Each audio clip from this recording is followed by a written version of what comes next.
Assalamualaikum warahmatullahi wabarakatuh. Apa kabar anak-anak ustazah semuanya? Semoga selalu dalam lindungan Allah Subhanahu wa taala. Amin. Baiklah, hari ini kita akan belajar budaya Melayu Riau bab 4, alat menangkap ikan. Kita mulai pembelajaran hari ini dengan membaca basmalah. Bismillahirrahmanirrahim. Disimak baik-baik ya nak. Kali ini tujuan pembelajaran kita adalah menyebutkan nama dan jenis alat tangkap ikan beserta bentuk tulisan Arab Melayunya. Anak-anak ustazah pasti sudah tahu dengan ikan bukan? Ikan adalah sumber makanan yang sangat berlimpah ruah dan kaya protein. Ikan banyak tersedia di laut, sungai, danau, bahkan di lubuk, yakni lubang kecil di rawa-rawa dan tanah yang lembab. Ikan ditangkap dengan berbagai macam cara dan alat yang terdiri dari jenis pancing, jaring, dan jenis yang lainnya. Adapun jenis pancing, yang pertama adalah pancing. Pancing terdiri dari tongkat disebut joran, tali, penggulung tali, dan mata pancing. Biasanya pancing diberi batu atau besi sebagai pemberat yang dipasang di dekat mata pancing. Yang kedua adalah kail. Kail terdiri dari joran, tali, dan mata pancing. Panjang tali kail sama dengan panjang joran. Kail digunakan untuk menangkap ikan di lubuk atau ikan kecil di sungai.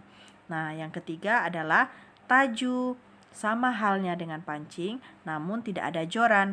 Terdiri dari tali yang panjang, penggulung tali, pemberat batu atau besi, dan mata pancing. Yang berikutnya adalah unak. Sama persis bentuknya dengan taju, hanya saja onak mempunyai banyak mata pancing di ujungnya. Biasanya digunakan untuk menangkap ikan sotong atau untuk mencari orang yang tenggelam. Yang berikutnya adalah guntang, terdiri dari pelampung, tali yang panjangnya sejengkal, dan mata pancing. Guntang dilempar dan dibiarkan hanyut mengikut arus, baru diambil ketika ada tanda-tanda ikan yang memakan umpan.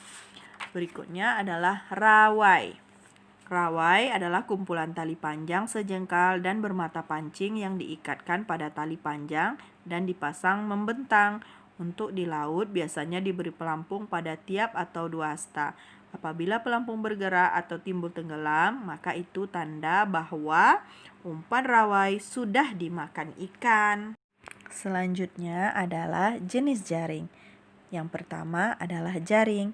Jaring adalah tali kail atau pancing yang dijalin menjadi kotak-kotak prisma dengan berbagai ukuran sesuai keperluan.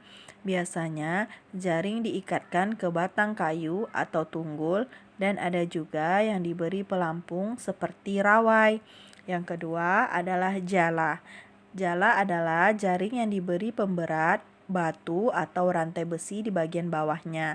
Jala dikembangkan dan dilempar ke daerah yang sudah dipasang umpan atau yang diyakini ada ikan di dalamnya. Yang ketiga adalah tanggu. Tanggu atau sau adalah jaring yang diikatkan pada rangka bulat dan diberi tangkai. Yang keempat adalah langgai.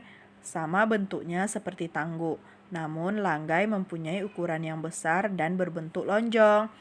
Yang kelima adalah jermal.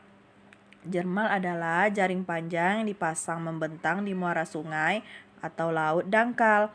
Panjang jermal dibuat dari kayu yang besar dan kokoh untuk menghadapi ombak dan supaya dapat dibuat pondok kecil di atasnya.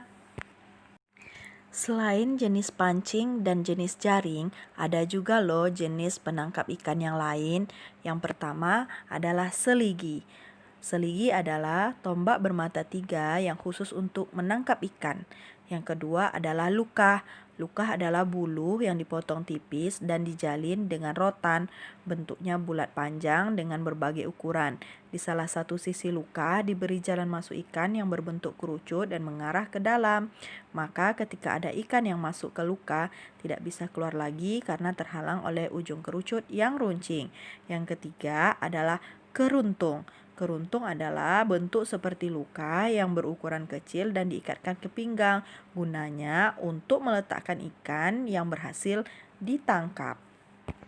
Semua jenis alat tangkap ikan di atas hingga sekarang masih terus digunakan, walaupun ada cara penangkapan ikan yang sangat mudah dan cepat, namun sangat dilarang penggunaannya. Adapun cara penangkapan ikan yang dilarang, yang pertama adalah dengan cara disentrum. Yang kedua, dengan cara memakai pukat harimau, karena dapat merusak terumbu karang. Yang ketiga adalah dengan cara tuba, yaitu dapat meracuni ikan dan juga air. Yang keempat adalah bom, dapat memusnahkan semua makhluk yang ada di dalam air. Nah, demikianlah video pembelajaran kali ini. Ustazah berharap anak-anak Ustazah bisa memahami video pembelajaran kali ini dengan baik. Untuk tugas, silahkan anak-anak Ustazah kerjakan LKS BMR halaman 30 sampai dengan halaman 32. Akhirul kalam, wabillahi taufik walhidayah. Wassalamualaikum warahmatullahi wabarakatuh.